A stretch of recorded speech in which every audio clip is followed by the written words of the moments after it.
നന്ദൻകോട് കൂട്ടക്കൊലക്കേസ് മാതാപിതാക്കളുടെ ഡമ്മി നിർമ്മിച്ച് പരീക്ഷണം കേതൽ ജിൻസൺ രാജന്റെ മൊഴി പുറത്ത്. നന്ദൻകോട് കൂട്ടക്കൊലക്കേസിൽ കൊലപാതകത്തിന് മുമ്പ് പ്രതി കേഡൽ ജിൻസൺ രാജ നിരവധി തവണ ഡമ്മി പരീക്ഷണം നടത്തിയതായി മൊഴി.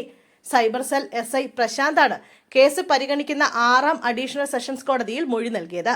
മാതാപിതാക്കളുടെ തന്നെ ഡമ്മി നിർമ്മിച്ചാണ് കേഡൽ പരീക്ഷണം നടത്തിയതെന്നും ഉദ്യോഗസ്ഥർ മൊഴി നൽകി. സമൂഹ മാധ്യമങ്ങളിലെ വീഡിയോ കണ്ടാണ് കേതൽ മഴ ഉപയോഗിച്ച് കഴുത്തു മുറിക്കാൻ പഠിച്ചത്. ഇതിനുശേഷം മാതാപിതാക്കളുടെ ഡമ്മിയിൽ പരീക്ഷണം നടത്തി. പ്രതിയുടെ ലാപ്ടോപ്പിൽ ഇത് സംബന്ധിച്ച വിവരങ്ങൾ കണ്ടെത്തിയെന്നും സൈബർ സെൽ SI മൊഴി നൽകി. 2017 ഏപ്രിലായിരുന്നു കേസിനാസ്പദമായ സംഭവം. അച്ഛനും അമ്മയും സഹോദരിയും അടക്കം 4 പേരെയാണ് പ്രതി മഴുകൊണ്ട് കൊലപ്പെടുത്തി വീടിനെത്തിയിട്ടത്. വീട്ടിലെ 1ാം നിലയിൽ നിന്നാണ് 4 പേരുടെയും മൃതദേഹങ്ങൾ കണ്ടെത്തിയത്. 3 പേരുടെ മൃതദേഹങ്ങൾ കത്തിക്കരിഞ്ഞ നിലയിലായിരുന്നു. ഒരാളുടേത് കിടക്കയിൽ പൊതിഞ്ഞ നിലയിലും. കേസിൽ ഇതുവരെ 21 സാക്ഷികളെ പ്രോസിക്യൂഷൻ വിസ്തരിച്ചു.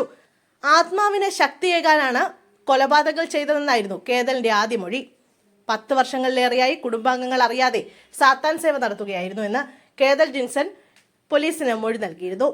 ഓസ്ട്രേലിയയിൽ നിന്ന് നാട്ടിലെത്തിയ ശേഷം ഇന്റർനെറ്റിലൂടെയാണ് സാത്താൻ സേവയുടെ ഭാഗമായത്. ശരീരത്തെ കുരുതി നൽകിയുള്ള ആത്മാവിനെ മോചിപ്പിക്കാനുള്ള പരീക്ഷണമാണ് താൻ നടത്തിയതെന്നും കേതൽ അന്വേഷണ സംഘത്തോട് വെളിപ്പെടുത്തി. ഒരേ ദിവസം തന്നെ 4 പേരെയും തലക്കടിച്ച് കൊലപ്പെടുത്തുകയായിരുന്നുവെന്നും പ്രതി പറഞ്ഞിരുന്നു. പിന്നീട് രക്ഷിതാക്കളോടുള്ള വൈരാഗ്യമാണ് കൊലപാതകത്തിന് കാരണമെന്നും കേതൽ വെളിപ്പെടുത്തിയിരുന്നു.